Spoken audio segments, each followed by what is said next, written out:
Amen. Josué donnait cet ordre. Josué chapitre 1er verset 10 à 11. Josué donna cet ordre aux officiers du peuple. Parcourez les camps et voici ce que vous commanderez au peuple. Préparez-vous des provisions car dans 3 jours vous passerez ce Jourdain pour aller conquérir le pays dont l'Éternel, votre Dieu, vous donne la possession. Le deuxième passage, nous voyons Dieu déjà, Josué entrer en action. Nous allons en parler tantôt si nous avons le temps. Josué entre en action. Il est en train de passer à l'action. Pourquoi? Parce que Dieu, le Dieu de la promesse, le Dieu qui avait fait la promesse, cette promesse est devenue réalité. Je prie dans le nom de Jésus que les conquêtes qui étaient lointaines deviennent réalité. Que Dieu entre dans le territoire que Dieu t'a donné. Et j'aimerais vous dire, dans ce territoire, vous trouverez de l'opposition. Aucune conquête ne peut avoir lieu sans opposition. Il y a toujours des combats. Il y a toujours des combats. Mais ce que j'aime, Paul a dit dans toutes ces choses, nous sommes plus que vainqueurs. Tu as en toi, dès l'instant où tu as reçu Jésus-Christ, il y a un ADN de vainqueur qui t'a été donné. Tu n'es pas appelé à la défaite. Tu es appelé à vaincre. Tu es appelé, bien-aimé, à franchir des murailles. David a dit, avec Dieu, nous ferons des exploits. Ce n'est pas toi qui le fais, c'est Dieu. Dieu dit à Moïse, Moïse dit au peuple, gardez silence, l'Éternel combattra pour vous. Ces Égyptiens que vous voyez aujourd'hui, pendant 4 siècles, ils vous ont asservi. Pendant 400 ans, ils ont dominé sur vous. Mais aujourd'hui, j'aimerais vous dire, c'en est fini. C'était la dernière fois que vous voyez les Égyptiens. Ta destinée t'attend. Il y a des Égyptiens qui sont en train de contrecarrer, mais Dieu les a battus. Les Amalécites vont s'élever. Dieu va les battre. Le roi des Og, des Amoréens va s'élever. Dieu va les combattre pour toi. Pourquoi? Sa finalité, c'est que tu sois en repos de tous côtés. On est ensemble. Alors rapidement, bien-aimés, comme je l'ai dit, je ne pourrai pas parler de tout ce que nous avons vu. Il y a eu 3 phases importantes dans la vie de Josué. Bien-aimé, je ne sais pas si je finirai cet enseignement. Quand je suis en train de lire, plus vous lisez le livre, vous êtes dans Nombre, vous êtes dans Exode, Nombre, Deutéronome, et puis le livre de Josué, on parle de Josué. Il y a beaucoup de leçons à tirer. Nous allons simplement prendre l'essentiel. Pourquoi? Parce que les autres, on pourra un jour en faire un enseignement sur la vie de Josué. Alors Josué a commis 3 étapes importantes dans sa vie. L'avant-conquête, l'instant-conquête et l'après-conquête. Et dans l'avant-conquête, nous avons eu à parler de plusieurs cas.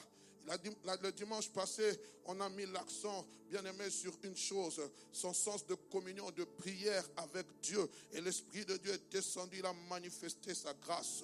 Dis-moi un amen de gloire, je suis en train de te parler. Donne-moi, ton amen est tellement pauvre. Non, ton amen ne traverse pas les cieux. Ton amen doit percer les cieux, bien aimé. Alors, bien aimé, nous allons voir aujourd'hui un autre aspect du profil de Josué. La Bible dit dans Nombre chapitre 27, je lis avec la version Bible expliquée. La Bible dit, le Seigneur répondit à Moïse, alors que Moïse était en train de prier pour son successeur, alors que Moïse était en train de dire, Seigneur, qui va me succéder? Dieu dit, le Seigneur répondit à Moïse, Josué, fils de Nun, est un homme animé de mon esprit. Appelle-le auprès de toi et pose ta main sur lui. Dans la version, lui second, il est dit, l'Éternel dit à Moïse, prends Josué, fils de Nun, l'homme en qui réside l'esprit, et tu poseras ta main sur lui. Dans la version, on dit animé de mon esprit. Il est animé de mon esprit. Le même esprit qu'avec Caleb, Josué aussi le possédait. C'est pour cela, lorsque les 10 espions ont donné un message contraire, l'Esprit de Dieu a saisi Josué et Caleb. Alors qu'on parlait de lapider Moïse, ils ont déchiré leurs vêtements. Oh, je prie, bien-aimé, que l'Esprit de Dieu puisse te saisir afin que tu marches différemment à contre-courant dans ce monde qui est en perdition, bien-aimé, dans ce monde où la jeunesse est en train, bien-aimé, de se dévergonder dans le péché. Hier, je me suis retrouvé dans un concert. C'était la première fois que j'assiste au concert. Je ne suis pas très friand de concerts. Et la personne qui m'avait invité s'était tenue il y a quelques années ici. C'était nous qui l'avons invité, je pense, pour la première fois en Belgique. Il est venu, je me suis dit, bon, honorons quand même le serviteur de Dieu. Allons-y. Nos os sont usés, mais l'Esprit de Dieu en nous va nous animer. Nous allons danser comme David. J'ai vu des jeunes gens, filles et garçons, on peut dire la moyenne d'âge 25-30 ans, venir. Il y avait des milliers. Quand je regardais cette jeunesse, je dis, Seigneur, merci parce que tu prépares une relève. Mais je prie que cette jeunesse aussi puisse prendre conscience des potentialités, des grâces qu'elles ont. Que nous n'avions peut-être pas aujourd'hui avec la haute technologie. On sait annoncer l'évangile. J'ai vu des gens manipuler. Nous avons des téléphones, nous les prenons, mais la manière dont ils étaient en train de manipuler, j'étais très étonné. Mais ils étaient en train de filmer, de mettre, poster là sur Instagram, TikTok. Je me suis dit, Seigneur, merci pour ton feu. Il y a quelque chose qui se prépare. Je vous le dis. Il y a quelque chose qui se prépare. Que ce soit ici en Belgique, que ce soit dans le monde, Dieu va élever une jeunesse qui marchera différemment. Avec des paroles venant du feu de Dieu. Quand je vois aujourd'hui des jeunes adorateurs se lever, danser, à l'époque, notre époque, bien aimé, quand vous dansez ces cantiques, on était en train de censurer. Mais aujourd'hui, on veut atteindre une génération avec des choses différemment. Et je crois, bien aimé, que Dieu est au contrôle de toutes ces choses. Nous devons prier pour cette jeunesse. Que l'Éternel fasse grâce. Un homme en qui réside l'esprit, une qualité indispensable pour un conquérant. Car sans l'esprit, nous ne pouvons pas conquérir. Sans l'esprit, nous ne pouvons pas faire ce que Dieu nous a demandé de faire. Jésus-Christ avait besoin, bien-aimé, de l'esprit de Dieu pour faire la conquête. Tout ce fameux passage que nous voyons dans le livre de Luc. Lorsque Jésus-Christ est roi, la Bible dit, il vient, il se présente, il prend le livre du prophète Ésaïe, il dit, l'Esprit de Dieu est sur moi. Pourquoi? Parce que maintenant, ce n'est pas seulement Jésus, fils de charpentier, ce n'est plus Jésus-Christ, fils de charpentier, qui est en train de parler, mais c'est Jésus-Christ le roi, Jésus-Christ loin, c'est-à-dire que j'ai reçu une onction, j'ai reçu un esprit supérieur pour accomplir ma mission.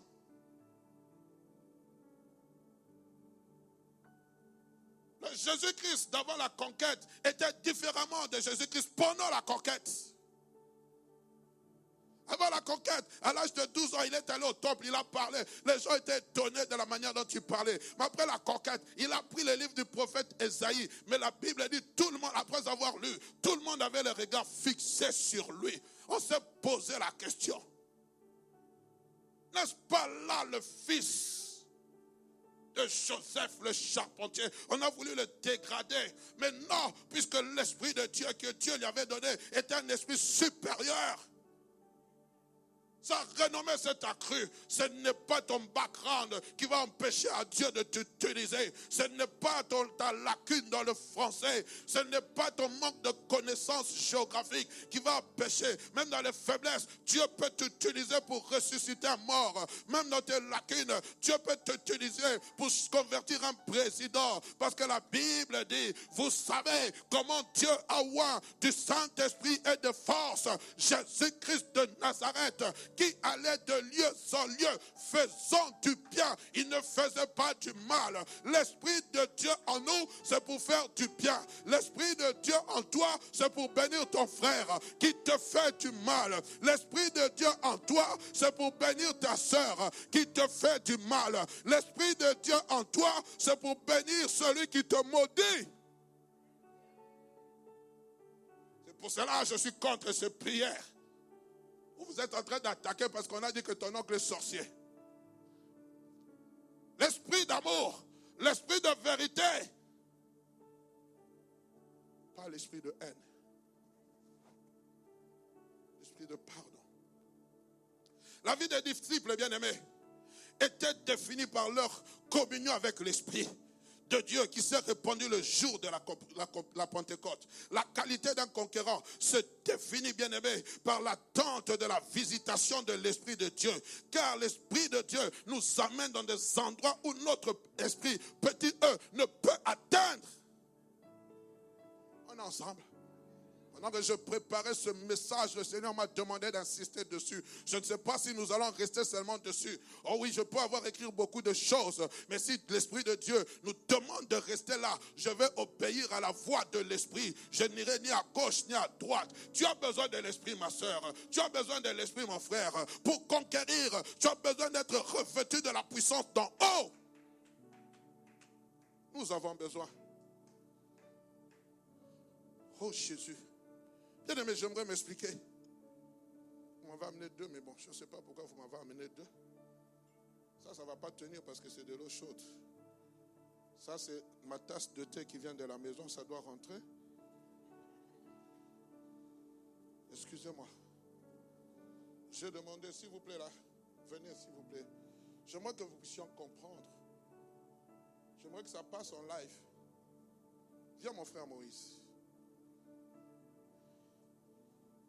Ça, c'est Hugues Arnaud Tshisungu. Un homme régénéré, lavé par le sang. Tout est transparent en moi. Rien d'opaque. On est d'accord? Suivez-moi attentivement. Voilà, j'accepte Christ dans ma vie. Et qu'est-ce qui se passe? Christ me marque dans son sceau d'appartenance. Je découvre la communion avec Dieu, la prière. Ah. Ici, je n'ai pas avec moi, j'aurais voulu qu'on me garde le sachet. C'est un thé que l'on doit infuser. Amen. On est tous d'accord. C'est un thé que l'on doit infuser. Ce thé représente la prière. Je prie. Je comprends qu'il faut que je prie. Mais à un moment donné, bien que j'aime la prière, je suis limité. Et à un moment donné, je n'arrive pas à avancer. Mais je prie. Seigneur, bénis-moi. Seigneur, fais-moi du bien. Seigneur, garde-moi. Que les péchés ne m'atteignent pas. Je prie. À un moment donné, je dois augmenter des dimensions. Je ne dois pas rester tel que je suis dans un endroit statique où lorsqu'on est en train de prier, je suis toujours en train de prier la même chose. Les mots deviennent limités. Et je commence à compter les défauts qu'il y a sur le plafond. Il y a une toile d'araignée là, pendant que l'autre est dans la présence glorieuse de Dieu. Qu'est-ce qui doit se passer? Parce que les disciples, avant la Pentecôte, priaient. Les 10 jours qu'ils ont fait, ils priaient. Ils priaient. Ne pensez pas qu'ils étaient en train de se regarder. Mais la Bible dit une chose. Le jour de la Pentecôte, il y a de l'eau chaude à l'intérieur. Le Saint-Esprit descendit. Le point d'ancrage, c'est le Saint-Esprit. Le point de démarrage. Il saisit l'homme intérieur qui s'appelle Hugues Tshisungu. Ma prière est en train de changer. Et regardez l'effet qui se passe. Ce thé qui était à l'intérieur se mélange avec cette eau bouillante. Et la couleur est en train de changer. Et le Seigneur est en train de me dire, ce que je suis en train de chercher, ce sont des chrétiens infusés par l'Esprit qui dégagent une bonne odeur de l'Esprit de Dieu. Et cela n'est possible que si le feu du Saint-Esprit nous visite. Mais vous savez une chose, l'infusion est bonne. Mais à un moment donné, Ce thé que j'ai infusé, je dois l'enlever. Est-ce qu'on se comprend? Je dois le retirer. Je ne dis pas que tu ne dois pas prier. À un moment donné, le thé n'est plus là. N'est-ce pas? Veuillez m'excuser. Je ne dis pas que tu ne dois pas prier.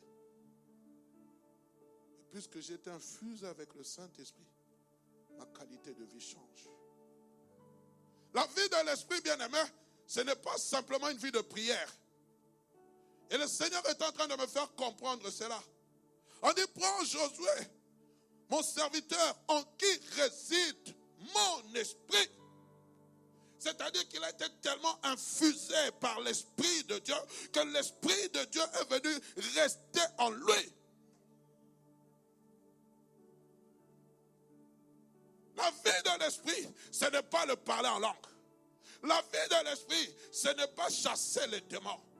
La vie de l'Esprit, c'est la qualité de vie que Dieu attend de tout un chacun. Souvent, nous mesurons les chrétiens spirituels parce qu'ils parlent en langue. Oui, le parler en langue, c'est un élément extérieur. C'est un signe extérieur. Mais avons-nous la qualité de vie? Pendant que j'étais en train de faire le 24 heures chrono, j'ai dit une phrase qui m'est arrivée que je ne réalisais pas. Quelquefois, l'Esprit de Dieu vous saisit. Et le Seigneur est en train de me dire, il dit, beaucoup de gens prophétisent, mais leur cœur n'est pas attaché à moi. Leur cœur n'est plus là. Le cœur est éloigné, mais nous parlons de la part de Dieu. Nos cœurs sont loin de Dieu. Nous parlons de la part de Dieu. Nous n'avons plus la vie, une vie de l'esprit. Non, mais nous parlons. Vous savez, frères et sœurs, j'ai avec moi ma tablette. Et sur cette tablette, il est marqué 86%. Je peux avoir cette tablette autant d'heures. Autant d'heures, je peux prêcher pendant 1 heure. Mais à un moment donné, cette tablette va arriver à 20%. Ça va vous marquer que votre batterie devient faible. Ça arrive à 10%. On vous dit que votre batterie est encore faible. Entre en mode économique. Et à un moment donné, 5%. Et puis 0%, vous devez aller au point de recharge. Parce que sans le point de recharge, la tablette ne va pas s'allumer. Et il y a beaucoup de gens qui ont été débranchés depuis des années. Ils sont à 86%, ils se disent Dieu est avec moi. Mais le cœur n'y est plus. Mais à un moment donné, Dieu va t'amener au point de recharge. Sommes-nous toujours au point de recharge? Revenons-nous au point de recharge pour savoir si nos cœurs sont attachés à Dieu. Josué est un homme en qui résidait l'Esprit. Oh les amis, depuis un certain temps, je suis en train de demander à Dieu qu'il travaille, qu'il taille ce cœur. Parce que je m'en rends compte, frère, plus nous grandissons dans le Seigneur, plus quelquefois nous tolérons les intolérables. Parce que nous disons nous sommes sous la grâce. Je viens, je prêche, je vois que tout est bien passé. Je vois que je prie pour un malade, tout s'est bien passé. Mais est-ce que ma qualité de vie est-elle toujours reflétée devant Dieu? C'est pour cela, arrêtez de vous attacher au prophète parce qu'il est en train de prophétiser. Je vois. Tu as aussi l'Esprit de Dieu. Si tu as une qualité de vie de l'Esprit, tu vas discerner les choses. Je suis contre ces enfants de Dieu qui pensent simplement que leur vie dépend de prophétie. Ta vie ne dépend pas d'une prophétie. Ta vie dépend de la qualité de vie, de la vie que tu as avec l'Esprit de Dieu, de la communion que tu passes avec Dieu. Quand tu passes la communion avec Dieu, ta destinée ne te sera pas cachée. Le problème, c'est que nous avons des chrétiens paresseux, des chrétiennes paresseuses qui n'aiment pas la présence de Dieu, qui n'aiment pas l'Esprit de Dieu. La Bible dit dans Ephésiens chapitre 4, verset 30, n'attristez pas le Saint-Esprit. Aujourd'hui, nous attristons le Saint-Esprit par nos mauvaises paroles, par nos actes, par nos murmures, par nos calomnies, par nos insultes, par tout ce que nous faisons. L'Esprit de Dieu est attristé en nous. Et ça brise la communion.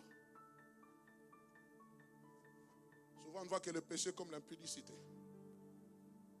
Attrapez-nous ces renards, ces petits renards qui dévorent nos vignes, car nos vignes sont en fleurs. Puis-je continuer? Que le Seigneur nous aide. Que le Seigneur nous aide à comprendre, bien-aimé, le temps dans lequel nous vivons. Excusez-moi. Et j'étais en train de dire quoi encore? Je parlais de cette vie de l'esprit qu'a connu Josué, bien-aimé, qui était importante, bien-aimé, parce que sans ça, il ne pouvait pas, mais il fallait, bien-aimé, j'aimerais dire une chose importante à quelqu'un ce matin. La prière te conduit dans les parvis de l'Éternel. Oui, je prie, je suis dans les parvis de l'Éternel, mais j'ai appris une chose, la vie de l'esprit, la qualité de la vie de l'esprit me conduit dans les saints des saints, là où le cœur de Dieu est en train de battre, là où j'entends le cœur de Dieu battre. La prière n'est qu'un élément déclencheur, mais la prière me conduit, lorsque je saisis par l'esprit, ça me conduit dans les lieux très saints. Là, j'entends le cœur de Dieu me parler. Un homme qui vit la vie de l'esprit entendra le cœur de Dieu le parler. Il n'aura pas besoin chaque fois par le prophète. Oh, je ne suis pas contre les prophètes. Dieu les a établis, c'est pourquoi. Mais aujourd'hui, les prophéties ne sont plus tournées vers l'avenir. Les prophéties ne sont seulement, tu viens d'où? Voilà, tu es né. Voilà, ça, frères et sœurs. Quelquefois, on confond les dons de paroles de connaissance avec les prophéties. La prophétie est tournée vers l'avenir. Il n'y a pas d'amen. Hein? Il n'y en aura pas parce que vous êtes liés. Mon peuple périt faute de connaissance. Je le dis et je le répète. Celui qui sait que moi je lui ai déjà demandé de l'argent qui s'élève et qui me dise, pasteur, tel jour tu m'as dit, Dieu m'a dit que tu m'amènes ton salaire, que tu viennes avec. Comment dans cette église, je me permets de le dire parce que j'entends ces choses, des prophètes dont moi j'ai donné la parole, se permettent de vous appeler pour vous demander de l'argent. Moi, votre pasteur, je ne le fais pas parce que j'ai une éthique. La parole que je prêche m'a été donnée par Dieu. Et jamais, grand jamais, je le ferai parce que je ne veux pas diminuer le Dieu que je sers. Parce que je ne veux pas être à votre merci. Oui, j'ai des problèmes d'argent. Oui, quelquefois, je manque de l'argent. Mais je crie à celui qui est le pourvoyeur de toutes choses. Si je ne le fais pas, un serviteur de Dieu veut le faire chez vous. Dites-le, j'en parle d'abord à mon pasteur. S'il est d'accord, je vais le faire. Oh, j'ai vu. Mais Dieu m'a dit que tu dois donner une grosse offrande. Oh! Les bénédictions sont conditionnées par l'argent. Vous avez reçu gratuitement, donnez gratuitement. On vous dit ces choses gratuites, vous ne voulez pas. Et quand on vous appelle ailleurs, vous donnez. Et la dîme qui devait entrer à l'église, pendant que vous êtes nourris pendant 365 jours ou 360 jours, les 10 jours là, le prophète t'a pris pour une nuit de prière, pour une nuit de lavage de l'esprit, tu vas donner cette dîme. Tu pêches. La dîme, on la donne à l'église. Là où tu es nourri spirituellement. Oh, non, je dois te parler. Je dois te parler. Tu es en train d'ouvrir les portes, tu ne sais pas pourquoi. Oh, le pasteur devient cupide. Je ne suis pas cupide. Mais je dis la vérité. Tu veux bénir le serviteur de Dieu? Prie. Il faut que la semence tombe sur la bonne terre. Ce n'est pas des hauts les mains des prophéties. Et vous m'entendez, vous, prophètes des réseaux sociaux. Vous allez sur les profils des gens, vous voyez tout. Frère de tel, X de tel, Nélé. Et puis tu dis, Dieu m'a parlé. Pendant que tu allais visiter son profil. Voleur, traite, brigand spirituel. Je suis en colère contre ces gens. Vous mangez la nourriture, vous allez ailleurs. Qu'est-ce que vous cherchez? La parole, frère. La vie de l'esprit va t'amener dans des hauteurs que tu ne pourras jamais voir. Ce que je suis, c'est parce que Dieu m'a révélé certaines choses. Mais c'était comment? Parce que j'ai appris avec Dieu. Puis-je continuer? Donne-moi un amen de gloire. Je suis en train de te parler, mon frère. Il faut que les choses changent dans la vie. Il faut que nous puissions grandir. J'aimerais vraiment le dire parce que je crois que le Seigneur m'a dit de dire ces choses, bien-aimé. Oui, bien-aimé, quand tu entres, la vie de l'esprit te conduira à voir des choses que l'œil n'a point vues, entendre des choses que l'oreille n'a point vues. Quand nous vivons une vie de l'esprit, notre façon de voir les choses change. Bien-aimé, j'aimerais dire 3 choses importantes par rapport à la vie de l'esprit. Une vie de l'esprit s'entretient d'abord par une vie de sanctification. Une vie de sanctification. Je l'ai dit tantôt. Paul a dit, n'attristez pas le Saint-Esprit par lequel vous avez été scellés le jour de votre rédemption. Une vie de sanctification, de mise à part. Ne savez-vous pas que votre corps est le temple du Saint-Esprit? Ah, Jésus, sanctifie nos yeux. Hier, en sortant du concert, j'ai vu de belles jeunes filles. Hein. Waouh! Mais avec des tenues vraiment à tomber à renverse. Je vais même poser la question au frère qui était à côté de moi. Il y a des boîtes de nuit de ce côté? Ouh! Le monde de la nuit! Dénudé! Permettez-moi de dire, je ne sais même pas de si elles avaient porté des sous-vêtements. Jeunes filles, 25, 30 ans, elles étaient là. Mais la mort, elles sentaient la mort. Elles sentaient la mort, belle, bien parfumée, ayant des habits qui coûtent cher. Aujourd'hui même, on peut acheter des habits à 10 €, ça devient cher. Ayant des choses qui coûtent cher. Vous regardez les téléphones, dernier cri. Et les amis, la mort est en train de frapper. La mort est en train de frapper. Seigneur, donne-nous des gens. Lorsqu'on les voit comme ça, vous leur parlez. Elles tombent à renverse. Parce que là, vous voyez vraiment, ça sent la démonologie. Ça sent les démons.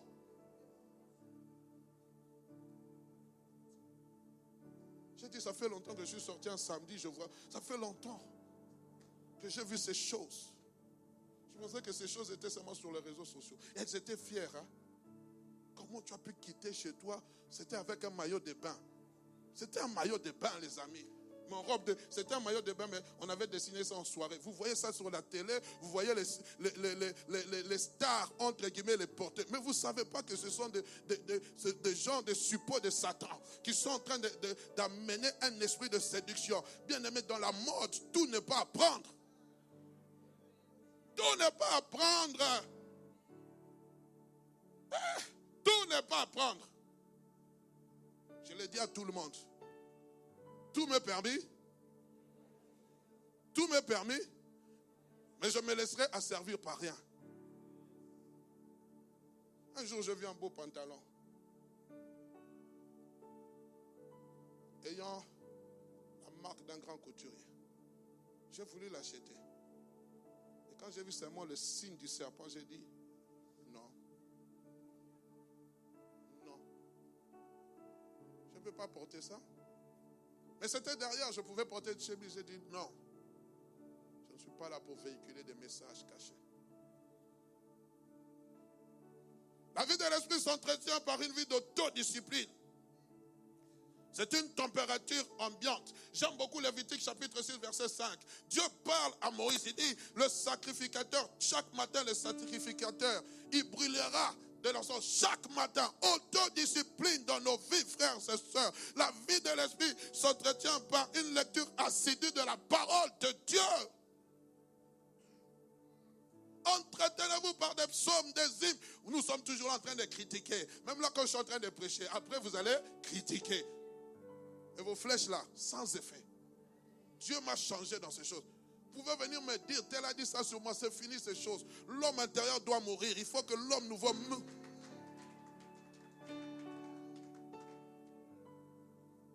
Bien aimé, la vie de l'esprit nous conduit à 3 choses importantes. 4 choses, je le dis rapidement. La première des choses, quand vous êtes dans Actes chapitre 13, verset 2 à 3, on dit pendant qu'ils servaient Dieu, Dieu dit, mettez à moi à part Paul et Barnabas pour l'œuvre à laquelle je les ai appelés. La première chose que le Seigneur m'a apprise avec ce court message de la vie de l'esprit, c'est que la vie, quand vous menez une vie de l'esprit, cela vous conduit à des grands défis. Une personne qui vit dans l'esprit a toujours des grands défis à atteindre. C'est pour cela Moïse, à un moment donné, lorsque Dieu va se révéler à lui, Dieu va lui dire, tu as des grands défis à atteindre. Abraham avait des grands défis à atteindre. C'est là quand vous avez des grands défis, quelqu'un qui est en train de te dire, oh non, toi aussi tu vois trop, quitte-le. Il n'a pas une vie de l'esprit. Il n'est pas en communion avec l'esprit de Dieu. Il est charnel. Je suis en train de préparer un enseignement sur réapprends-moi à prier, réapprends-moi à écouter. Je ne dis pas apprends-moi, mais réapprends-moi. Le livre de Jacques dit, je pense au chapitre 4, il dit ceci. Vous priez, vous ne recevez pas parce que vous priez mal, dans le but de satisfaire vos quoi? Vos passions. Je me suis dit, quelqu'un qui prie dans le but de satisfaire ses passions. Donc c'est quelqu'un qui est en train de prier charnellement. Vous comprenez? Donc il y a quelquefois des prières qui sont d'ordre charnel. Mais une personne qui est remplie de la vie de l'esprit va prier par rapport à la volonté de Dieu. Pas dans le but de satisfaire ses passions, dans le but de satisfaire le désir de Dieu. Je suis en train de dire, Seigneur, réapprends-moi à prier. Quelquefois, nous prions pour que les gens sachent que je sers un Dieu vivant. Je n'ai pas besoin que les gens sachent que je sers un Dieu vivant. J'ai besoin que les gens sachent que je crains ce Dieu. Quelquefois, c'est comme si nous sommes en train de prier pour que les gens nous voient. Aujourd'hui, avec les réseaux sociaux, comment tu vas en retraite, tu es en train de montrer comment tu es en train de prier. Deuxième des choses, lorsqu'il y a des grands défis, vous devez savoir, il y aura toujours de grandes batailles, de grands combats. Plus les défis sont grands, aussi seront grandes les batailles. Lorsque Néhémie a voulu relever le défi de reconstruire la muraille de Jérusalem, qu'est-ce qui s'est passé? Il y a eu de grandes batailles. Les Tobija, les Sambala, toutes ces personnes-là se sont levées pour l'empêcher. Bien-aimé, quand tu as une vie de l'esprit, sache toujours que tu auras des batailles. Jésus-Christ, lorsqu'il n'était pas roi, il n'y avait pas de problème. Mais lorsqu'il a été roi, lorsqu'il est devenu le roi de Dieu, parce que Jésus c'est un nom commun, mais lorsque vous lisez Jésus-Christ, Jésus, roi, c'est-à-dire qu'il a reçu une onction particulière. L'ennemi s'est levé. Ta vie de prière là, où tu es en train de rond-point, l'ennemi ne va pas se lever. Mais le jour où tu vas décider de prendre l'autoroute, tu vas comprendre les défis, les batailles que tu auras. Tu vas dire, pourquoi toujours moi? Pourquoi toujours moi? Pourquoi toi? Parce que tu as secoué la termitière. Et l'ennemi n'est pas content que tu secoues. Il veut que vous restiez dans l'ignorance. Il veut que nous restions comme ça. Il veut que nous puissions rester toujours en Égypte avec les concombres. Oh non, tu es bien. Chez toi, là-bas, les gens ne se marient pas. Il faut comprendre. C'est une situation. Il faut comprendre. Non. Pour moi, si c'était comestible, maintenant, ça devient indigeste. Je ne veux plus de cette vie. Je ne veux plus de cette vie. Maman, j'ai été mise au monde parce que ma mère est tombée dans comment on appelle ça? Elle a fricoté avec son frère. Moi, je ne veux pas tomber dans ces choses. Je suis en train de préparer un enseignement pour le mois de septembre. Les secrets cachés des familles. Parce qu'il faut qu'on en parle. Les viols, l'inceste. Il y a beaucoup de gens qui n'en parlent pas. Mais ça fait que ce sont des portes ouvertes où vous n'avancez pas. Mais le jour où Dieu va te mettre en communion avec son esprit, le jour où tes yeux vont réaliser que ce sont des situations qui doivent changer, comme Jaébet avait changé, tu vas savoir comment l'ennemi va se lever contre toi. Des grands combats, certes, mais le troisième des choses, il y a aussi de grandes victoires. Car tout grand combat engendre toujours de grandes victoires. Je l'ai dit. Tu seras mesuré à la taille de tes défis. Tes combats seront mesurés à la taille de tes défis. Mais ta victoire sera mesurée à la taille de ton combat. Si j'écris, pardonnez-moi. Je n'écris pas. Et je prêche. Pourquoi ce pasteur vous suffère? Mon cœur est enflammé. Et mon cœur est aussi en colère. Aujourd'hui, nous sommes en train de créer une génération de fainéants spirituels. Fainéants spirituels. Fainéants spirituels. Fainéants spirituels. Je suivais un pasteur, un prédicateur qui disait, nous créons une génération de TikTok. TikTok. J'appuie sur un bouton, instantanément, la chose arrive. Et nous ne voulons plus faire des prières qui durent. Pour obtenir ma fille Théila, je fais une prière d'une dizaine d'années. Notre fille, d'une dizaine d'années, de lamentations, d'abstinence de jeûne, d'abstinence même sexuelle. Je peux en parler, je n'ai pas honte. Pour voir le fruit et en manger et en jouir. Aujourd'hui, regardez-vous. Frères et sœurs, mes sœurs, est-ce que je peux parler? Je vais aussi parler aux frères. Je suis désolé, j'ai un fardeau pour la jeunesse actuelle. Ma femme, je l'ai épousée à l'âge de 24 ans. Aujourd'hui, quand je regarde nos sœurs de 24 ans, c'est comme si elles avaient 16 ans. Je suis désolé, je vous parle avec mon cœur. Oh non, ça c'est l'ancienne époque. Quelle ancienne époque? J'ai traversé la France. Je vous l'ai dit, j'ai traversé la France. Mon épouse témoin. J'ai vu des gens de votre âge marié. Moyenne 25-28 ans. Je suis revenu en colère, j'ai dit, il y a un problème dans mon église. Il faut que je me lève et je commence à voir les fruits. Il faut que je me tienne à la brèche. Il y a un esprit de distraction. Il y a un esprit de distraction. Il y a un esprit de distraction. Le frère là qui nous a chanté hier, Jonathan Gabela. Les sœurs étaient en train de crier, yeah, yeah, yeah, yeah. Je ne sais pas si c'était l'esprit de Dieu, je ne veux pas. Pendant que vous criez, yeah, yeah, sa femme était là. Elle veillait sur son mari. Avec 4 beaux enfants. Il n'a même pas encore 30 ans. Mais il chante pour Dieu. Il loue Dieu. Il est marié, père responsable des 4 enfants. Toi, tu es où? Jeune homme. Le pantalon seulement ici. Quand tu rentres à la maison, 30 ans. Où est ma bouffe? Où est ma bouffe? Maman, c'est ça que tu as préparé. La nourriture du bled. Moi, je ne mange pas la nourriture du bled. Dis-toi là. Et tu jobs, tu travailles. Tu ne donnes rien à ta mère ni à ton père. Mais tu réclames, oh c'est la nourriture du bled. C'est quoi ça? Ben, je vais m'acheter un petit shawarma. Tu sors là, tu reviens avec ton petit sachet. Tu payes la facture? Non. Tu payes le courant? Non. Tu payes l'endroit où tu dors? Non.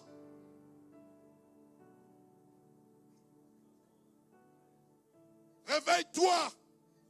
Ce n'est pas normal qu'à 30 ans, je sois toujours là. Oh, si elle déconne, je m'en fous. Hein. Je vais aller à l'allocation. À l'allocation, on va me donner mon allocation. C'est combien? C'est combien? Parlons-en. C'est combien? C'est combien? Les maisons sont à combien une chambre aujourd'hui? Déjà, la maison va consommer ton allocation. Et on ne verra même pas la dîme de l'allocation parce que tu ne seras pas donné. Réveille-toi! Pas d'amen, hein? Après le culte, tu as dit, t'as vu le pasteur, il nous a tiré dessus, hein? Il ne blague pas. Je m'en fous, je vous ai dit la vérité. Donne-moi un amen, je te parle. Frère Francis, frère Rémi, vous avez un travail. Les gens d'ici, je viendrai vous demander des comptes. C'est vous. Si vous ne le faites pas bouger, nous sommes une église de paresseux. Qui demain viendra se prêcher ici? À 30 ans, je me suis marié. À 25 ans, j'ai commencé à travailler. J'ai commencé à préparer mon mariage. C'était en Afrique. Hein? Ici, vous pouvez demander des crédits, tout ce que vous voulez. Là-bas, qui va te donner un crédit? Quand je vous montre les photos de mon mariage, j'étais mince comme un clou. J'ai commencé à chercher la maison. J'ai trouvé la maison le jour qui précédait mon mariage. On arrive à la maison, le locataire n'avait pas encore quitté la maison.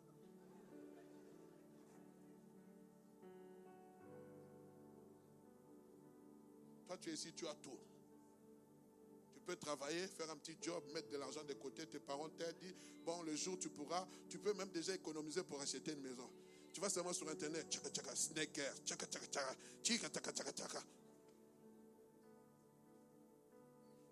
Dieu, je vous remercie.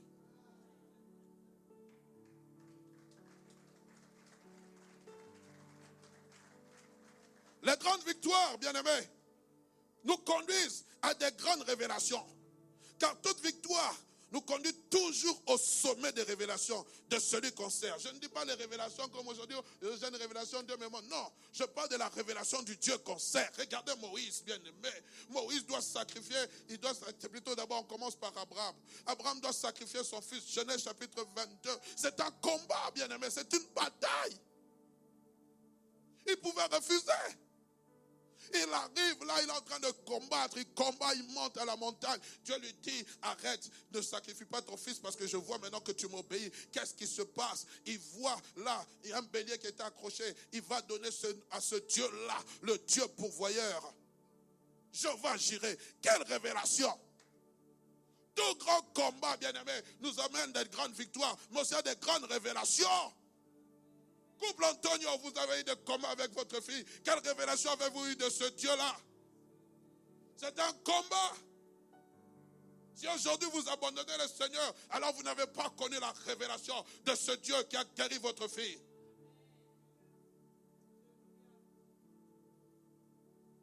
Moïse se retrouve. Il sort d'Égypte. Amalek apparaît. Il combat Amalek. Il sort victorieux. Mais il trouve une autre révélation de ce Dieu qu'il a servi. L'Éternel, mon étendard. Adonai d'ici. Je dis à quelqu'un, toute grande victoire t'amène au sommet de la révélation de ce Dieu qui te donne la victoire. Si réellement tu as une vie de l'esprit, alors bien aimé, tu adoreras Dieu, non pour ce qu'il est simplement, mais pour ce qu'il fait dans ta vie. Parce que tu vas découvrir un Dieu sous différentes facettes.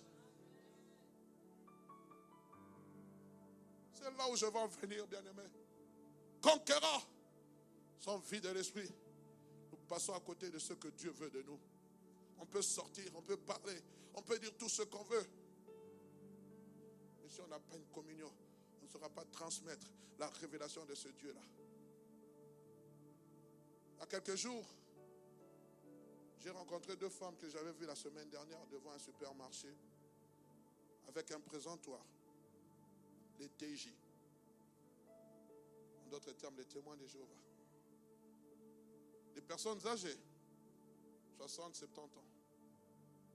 J'ai dit, ah tiens, je suis venu le dimanche, la semaine passée, je les ai vus cette semaine, je les aborde. Je fais comme si j'étais un novice. J'ai dit, bonjour mesdames, bonjour. Ah, j'ai dit, oh mais, excusez-moi, vous êtes ici depuis combien? Vous restez ici toute la journée? Elle dit, non, on vient rester pendant 1h30. Des vieilles dames, hein? Pendant 1h30 sous le froid, elles se tiennent avec les présentoirs des royaumes de Dieu, les témoins de Jéhovah. Je leur ai dit, mais ça fait combien d'années que vous êtes dans les témoins de Jéhovah? L'autre m'a dit, ça fait 50 ans, une cinquantaine d'années. Waouh! Les autochtones de ce pays. On serait prêt à les critiquer parce qu'elles sont dans l'ignorance. Nous, nous avons la vérité. Combien de fois nous sommes déjà tenus à l'arrêt 1h30 avec des pamphlets? Combien de fois? Nous sommes tenus à l'entrée pour dire aux gens, Jésus vous aime. Combien de fois vous aimez? Quelquefois que je regardais, je dis, Seigneur, quelquefois j'en ai honte. Si on dit aux gens ici, nous avons l'Esprit de Dieu, non? On va leur dire, ils n'ont pas l'Esprit de Dieu, mais c'est Dieu là. Et toi, tu as l'Esprit de Dieu. Et pasteur, ça fait honte. Honte de quoi? Jésus s'est dépouillé de son autorité pour que vous et moi, nous puissions devenir fils et filles du royaume. Quand tu as la vie de l'esprit, tu ne regardes pas tes attributs, que tu sois PDG, que tu sois, je ne sais pas, fille de ministre, tu regardes aux intérêts de Dieu. Je vais bientôt atterrir parce que le temps nous fait défaut. Mais vous savez, bien aimé, là, quand on parle de l'esprit qui a été donné à Josué, le qualificatif de cet esprit, nous le trouvons dans Deutéronome chapitre 34, verset 9. Il nous est présenté tel que Deutéronome 34, 9 dit, Josué, fils de Nun, était rempli de l'esprit de sagesse. Wow. Nous allons en parler. Dans Deutéronome 1er, on parle en qui réside mon esprit. Mais dans Deutéronome chapitre 34, on parle de l'esprit de sagesse. Mais quand vous regardez entre ces deux passages, il y a à peu près 33 versets, vous allez découvrir une chose. C'est qu'entre ces deux versets, Dieu va demander, et ça sera notre prochaine thématique, il va demander à Moïse d'affermir Josué.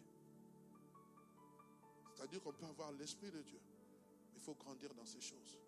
C'est pour ça, Luc chapitre 2, verset 52, mettez-moi ce passage, Luc 2, 52, on parle de Jésus-Christ, 52 à 53. On dit Jésus-Christ croissait en stature, en force et en stature, en grâce devant Dieu. Croissait en sagesse, en stature et en grâce devant Dieu et devant les hommes. L'esprit, la vie de l'esprit en nous, nous appelle à une croissance. L'homme que tu étais hier n'est pas l'homme que tu seras demain. Parce que ton demain se prépare aujourd'hui. Veux-tu recevoir cette vie de l'esprit? Si tu le veux, tu vas te tenir sur tes jambes. Et nous allons simplement faire une prière. Parce que le but de Dieu, c'est que vous et moi, nous devions des chrétiens matures. Des chrétiens matures, remplis de sagesse, Maman Nathalie, on peut venir te critiquer, on peut venir dire du mal de ton pasteur. L'un des bien-aimés. Ne prends pas part aux œuvres infructueuses de la chair et condamne-les. Et pour cela, il faut une vie de l'esprit. Ma soeur, on peut te dire du mal de X ou de Y. Ne prenons pas part aux œuvres infructueuses de la chair. Et pour cela, nous devons les condamner. Merci pour vous qui vous êtes levés instantanément.